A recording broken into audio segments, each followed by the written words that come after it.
Hey everyone, and welcome to another episode of Lounging with Tony. Today we are lounging with celebrity stylist Alejandro Peraza, and he is here to give us tips on how to stay hip and trendy. Let's go.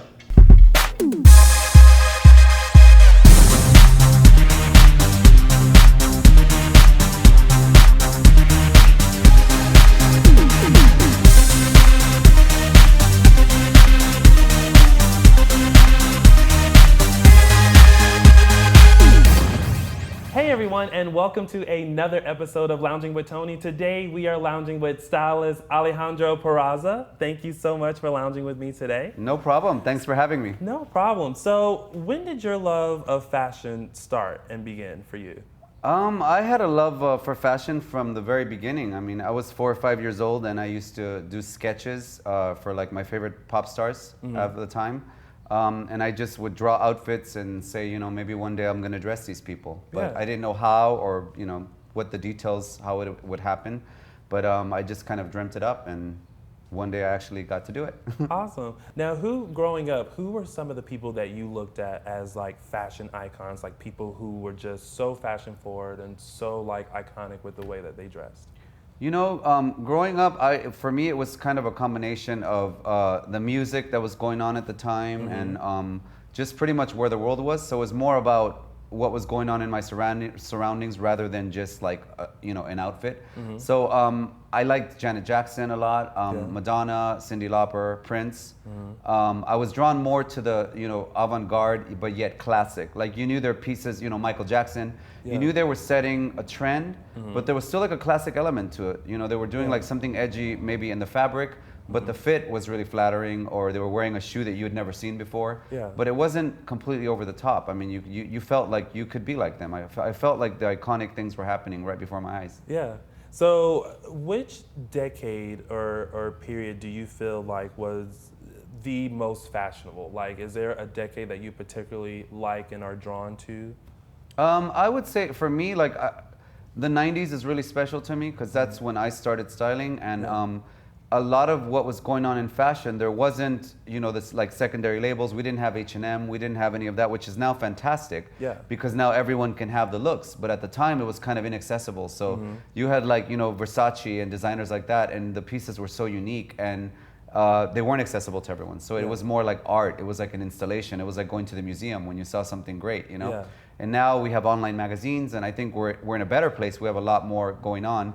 But back then it was more inaccessible. So fashion was kind of like, wow, this, you know, $6,000 dress that someone couldn't have, and it made it kind of elusive and fun. Now, who was the first celebrity that you ever got a chance to style?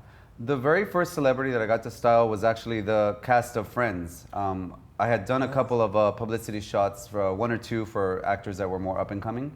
And then I got an opportunity to do a TV guide, and I did like the cast of Friends all at once. So I had to put together lots of contacts and, you know, do a lot all at once to make it happen. So I actually got the whole cast. Who's the person that you wanted to work with the most, that you got a chance to work with?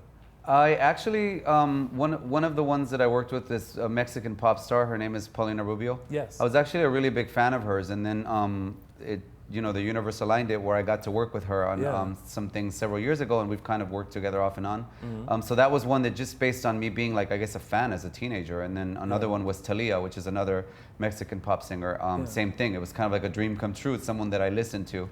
And it just, but it kind of just trickled on into more and more as the years went by. So I kind of have checked off a lot of boxes on my, you know, on my dreams, so it's been fun. Now, what does it take to be a stylist? Because I think a lot of people think, you know, of a stylist like you're up on the trends, you know, you're very hip and trendy, but I'm sure there are a lot of other elements that go into actually being a stylist. What does it take to actually be a stylist?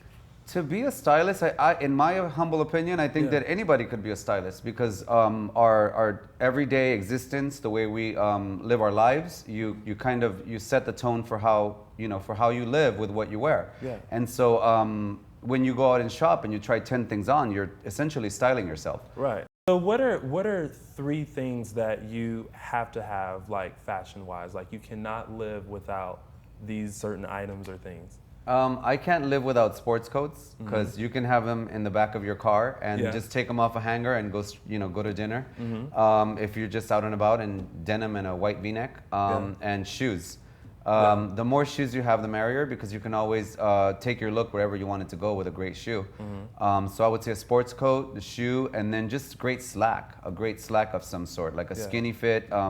Where people can kind of see your sensibility and see that, style it up and just change your outfit up with the sports coat, pants, or a great shoe. So see, that's for me, it's jackets. I love jackets. Definitely. Like, I'll walk into a store and I'm instantly drawn to jackets. And it could be a similar style that I already have, but for some reason, I just love jackets. Yeah, they definitely change up whatever outfit you're wearing, and usually people are, associate that with like a suit. So you can kind of be, like half party, half serious look or whatever. Exactly. Like, what would you say to someone who wants to kind of step outside of the box a little bit and what they normally wear? Like, what advice would you give to them to kind of go out there and just be a little more daring with fashion?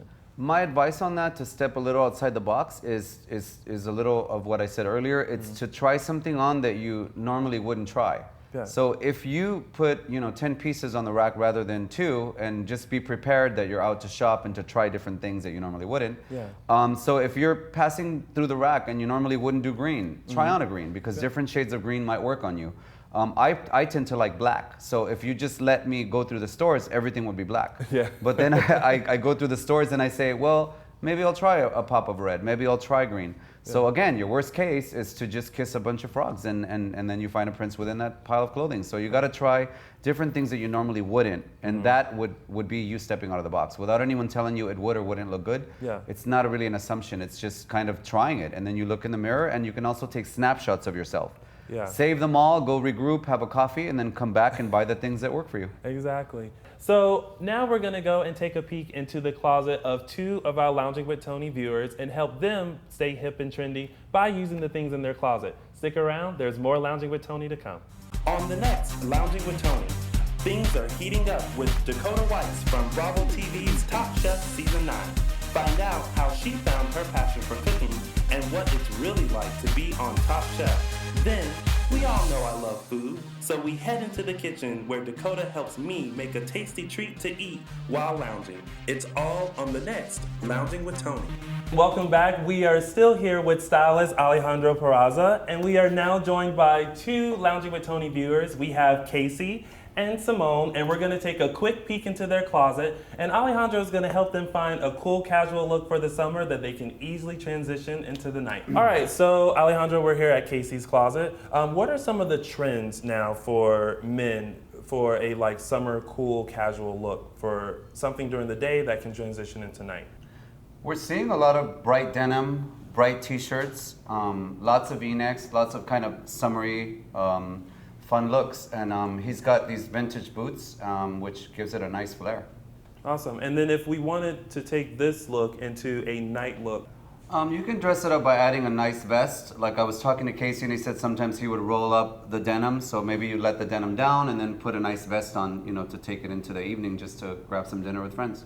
All right, so now Alejandro, we are here at Simone's closet. Now, what are the trends for women for a casual day look? The trendy look for women and for a casual day look would be like this little dress she's wearing, which every girl has little sexy t-shirt dresses. It's kind of deconstructed, rock and roll girl looking. And then she has a lot of slip dresses, which are always great in summer. And you can pair it up with any wedge that you could wear from day into night.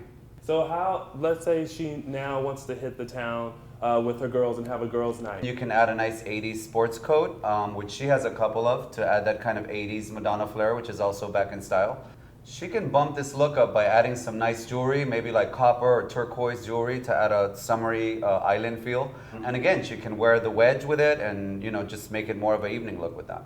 All right, so thank you, Alejandro, for lounging with me today and styling our 2 viewers. I think they really like their new looks.